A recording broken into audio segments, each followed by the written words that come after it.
नमस्कार, स्वागत है आपका द न्यूज पर। मैं हूं आपके साथ शिप्रा सैनी। नूह हिंसा के बाद अब गिरफ्तारियों का दौर लगातार बढ़ रहा है। जिस तरीके से पुलिस की टीम पर नूह के एक गांव में हमला किया गया, उस सिलसिले में अब 5 महिलाओं को गिरफ्तार किया गया है। जी हां, 5 बड़ी गिरफ्तारी की गई हैं, जिसमें आरोप ये है कि पुलिस पर हमला जो है वो अफसाना,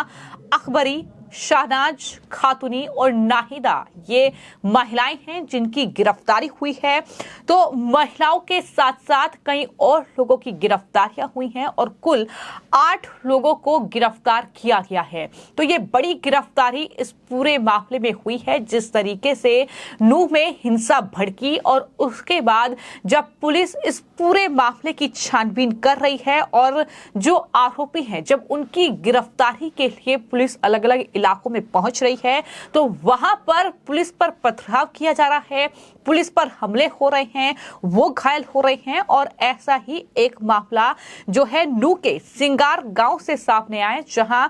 क्राइम ब्रांच की जो यूनिट थी वो दरअसल इरशाद नाम के एक शख्स को गिरफ्तार करने के लिए एक गांव में गई थी, सिंगार गांव में, और वहां पर दरअसल पुलिस पर ही हमला किया गया और पुलिस पर भीड़ ने जो है हथियारों से हमला किया, जो कि अवैध हथियार थे। और इस पूरे मामले में अब आपको ये बता दें कि ये बड़ी अपडेट है कि 5 महिलाओं के साथ साथ 8 लोगों को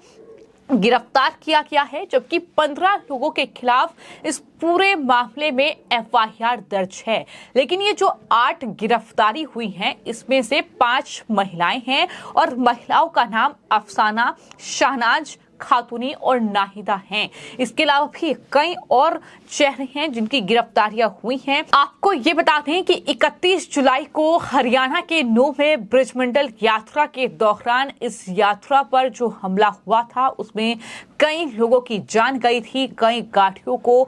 फूंक दिया गया था और किस तरीके से लोगों को बंधक बनाया गया था। इस पूरे मामले के सामने आने के बाद बुलडोजर एक्शन की कार्रवाई भी हरियाणा के नूह में देखने को मिली। आसपास के इलाकों में जो अवैध बस्तियां बनी हुई है वहां पर बुलडोजर एक्शन हुआ और साथ ही साथ आपको ये भी बता दें कि कई लोगों को गिरफ्तार किया गया।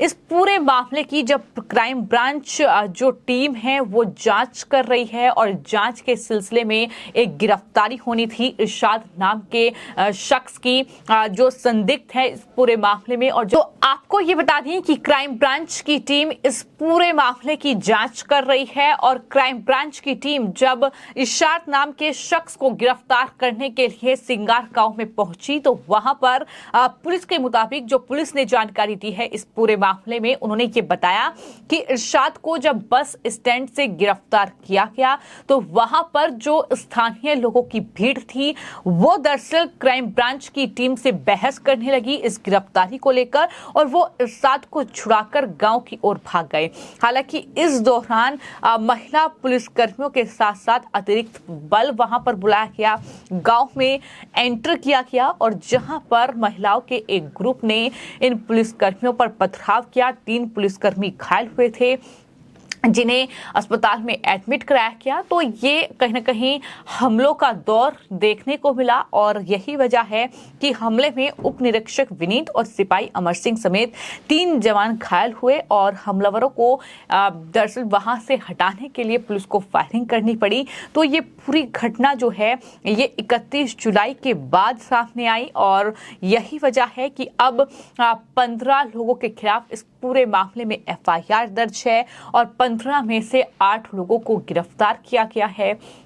और इसके अलावा खबर ये भी है कि जो ब्रजमंडल यात्रा पूरी नहीं हो पाई थी उसे एक बार फिर से जो हिंदू पक्ष है वो दरअसल चाहता है कि सावन के इस पवित्र महीने में उसे पूरा कर लिया जाए, जिसको लेकर 28 अगस्त का दिन तय किया गया है। लेकिन 28 अगस्त को वहां पर दरअसल इंटरनेट सेवाएं जो हैं वो बंद करने का फैसला किया गया है। जी हाँ,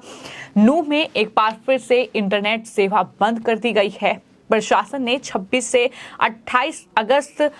12 बजे तक इंटरनेट सेवाएं बंद की हैं। तो ये बड़ी खबर भी सामने आई है और विश्व हिंदू परिषद द्वारा 28 अगस्त को दोबारा ब्रिजमंडल यात्रा निकालने का ऐलान किया गया था। हालांकि प्रशासन की ओर से इसकी परमिशन नहीं मिली है। नू के डिप्टी कमिश्नर ने गृह विभाग को लेटर लिखा और नू में इंटरनेट सेवा और साथ ही बल्क मैसेज बंद करने की सिफारिश की, जिसके बाद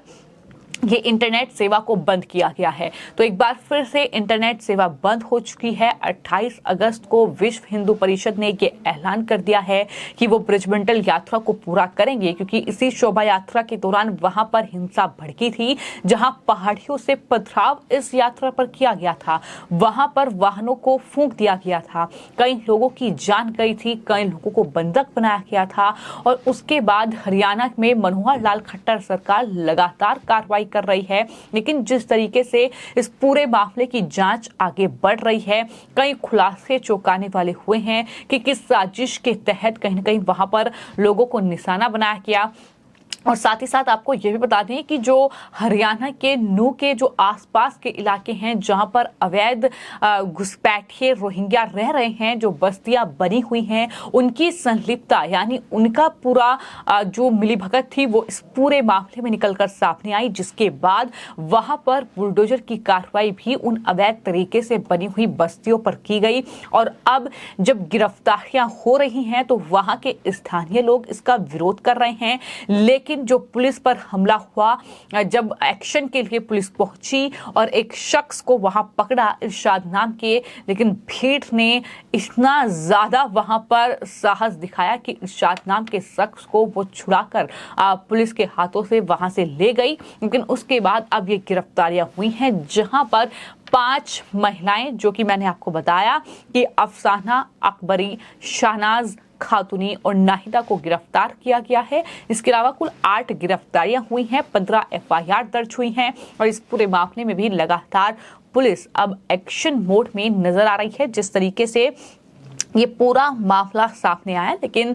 तमाम वो लोग जो कहीं ना कहीं नू हिंसा को लेकर इनका बचाव कर रहे थे, तमाम ऐसे पत्रकार थे, तमाम ऐसे देश विरोधी चेहरे थे, कहीं ना कहीं हम कह सकते हैं, तो वो कहाँ हैं जब ये गिरफ्तारियां हो रही हैं, जब इस तरीके से पुलिस एक्शन ले रही है, तो वहां पर पुलिस पर ही पथराव हो रहे हैं, पुलिस पर अवैध हथियारों से हमले हो रहे हैं। तो ये तमाम चीजें चिंता का विषय हैं जाहिर तौर पर, लेकिन कहीं ना कहीं